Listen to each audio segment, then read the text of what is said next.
nagrebelde po ako. Kinulong pa po nila ako sa kubo-kubo, 3 linggo. Tapos inano pa po ko ni Papa ng bato sa ulo, nagdugo-dugo pa po yung ulo ko. Ako at ang aking team ay may bibisitahin isang pamilya dito. Dito sila nakatira. Ayun nga po, nabalitaan natin na may cliff pallet daw po si baby. Kaya andito tayo para maghatid ng tulong. Ilang taon ka na ate? Mag-18 po yung January 1. So minor pa si ate, no? Ano pong pangalan nyo? Melvin Emperador. Ilang taon na kayo, Kuya Melvin? 26. Ilang months na po yung baby nyo? Magpo 4 po months. nitong Lunes. Ano pong trabaho nyo ngayon, Kuya Melvin? So ngayon wala po. Si Mrs. naman, Nag-aalaga po ako ng ano po. saan kayo kumukuha ng pangkabuhayan nyo? Sa basura Sa po. scrap. Yung mga yan, yung mga scrap na yan. Opo. Kaya kami napunta dito, si baby daw, minsan pinapainom nyo ay Bear Brand. Opo. Opo, pag wala po siyang gatas, nistogen po kasi ano niya. Totoo po ba na PWD kayo? Meron po akong ID, ang PWD. Ito po sa mata ko yun, opera po laser. Ay, may sakit po kayo sa mata, ate? Dati na po yun, since baby pa po ko. Paano pag wala kayong pangbili ng gatas? Umuutang po yung binan ko. Pati po yung pangbayad po sa hospital, puro utang po noon. Hindi ba libre doon? Libre po, pero kulang po yung requirements ko. Ultimo na yung birth certificate ko po kasi pinunit po ng kapatid ko. Kaya sabi po niya, punta raw po ako sa PSA. Wala po kami perang papunta doon. Sa magulang ko, wala. Di po kami magkasundo nila mama. Bakit hindi? Nalayas po ko, sinusunog po yung damit ko. Hindi daw po ko tanggap ni Papa. Tapos hindi pa, sinasabi po nila sa akin na ampun lang daw po ko. Di daw po nila ako anak. Tapos inano po ko ni Papa ng bato sa ulo. Nagdugo-dugo pa po yung ulo ko. Pinato ka sa ulo? Opo, humagos po yung dugo sa ulo ko. Tapos hinabol pa po ko ni RG ng kutsilyo, yung kapatid ko po na pangalawa. Dahil doon sa kakaumalis sa inyo. Po, nalayas po ako, nagrebelde po ako. Kinulong pa po nila ako sa kubo-kubo, 3 linggo. Alam po yun nila antisaling, ang payat-payat ko po noon. Alam po nila yung sitwasyon ko noon. Marami po nakakaalam.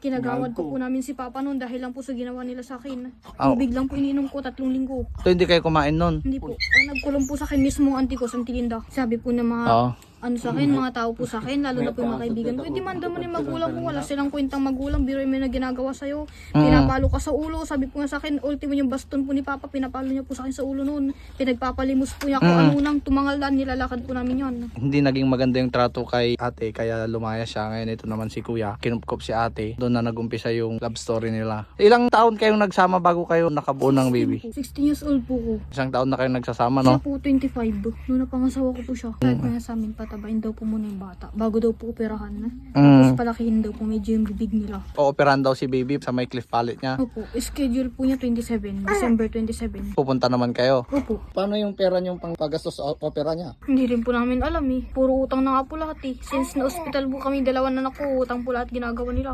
Nakikusap po sila kung sino-sino pong pinapakiusapan po niya na kamag-anak nila para lang po ngayon magpahiram sa amin. Tayong mga magulang ko po, wala. Since nanganak po ko as in, wala. Wala po siyang tinulong sa amin 2 mag-ina. Since pumunta hindi. Pero nakausap mo siya. Nakakausap ko po siya pero balasubas po siya magsagot sa akin. Anong sinasabi sa'yo ni mama mo? Bahala ka sa buhay mo, ganyan. Alagaan mo yung anak mo, tiisin mo, tag ginusto mo, sabi po niya sa akin. Ginusto, tas sila naman po yung dahilan kung bakit po ako nag-asawa eh. Kaya po ako nagrebelde dahil sa kagagawan nila. Hindi po sana nila ginawa yan sa akin, hindi rin po ako magkakaganito. Chismis niya pa po ko sa mga tao na ganyan-ganyan kahit hindi lang po totoo. Na nagsisira po ako ng gamit na magnanakaw ako kahit hindi lang po talaga totoo. Anong plano niyo sa Pasko? Hindi po namin alam. Dito po kami. Wala pong pera eh. Punta nyo dito yung mga gamit. Lahat yan, lahat. Punta nyo dito. May bibigay kami sa inyo, no? Para kay baby, mga gamit ni baby, mga gatas, mga damit. Tapos din, para sa inyo, magbibigay din kami ng handog. Ayan ba yung doyan ni baby? Diyan siya natutulog? Ay, ayan yung papak ni baby. Diyan siya natutulog. Ayan guys, so dito nahihiga si baby at saka yung mami niya pag gabi. Pero pag tanghali daw dito, ito yung higaan niya. Tapos yung tatay nila doon naman. Ano, paano kayo nagkakakuryente dito? Solar po.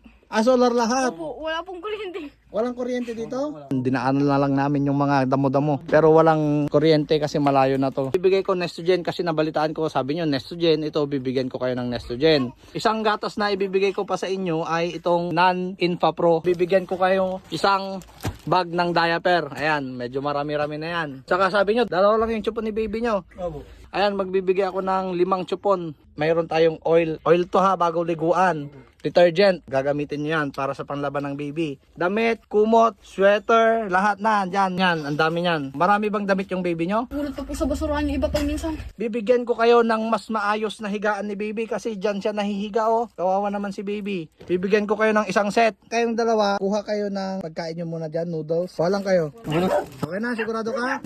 Ayan, may pa-Christmas din kami sa inyo na para may panghanda kayo kahit papano. Kuha ka ng tinapay. Oh, cheese. Para may ilagay ko sa spaghetti. Kuha ka ng kape mo. Saka isang coffee mate. Kuha ka. Sige, kuha kayo. Kuha kayo. Ayan oh, Argentina. Ito to. Ayan, oh. Nagbigay na ako ng mga gamit ni baby, tsaka mga pagkain nyo, mga stock nyo. Sana mapasaya ko kayo kahit papano. Ano ang pangarap mo para kay baby? Sana po maging maayos na po siya. Yung pong bibig po niya. Sa tatong panahon at oras na kan, maopera tong anak ko para hindi bulin sa Pag lumaki. opo.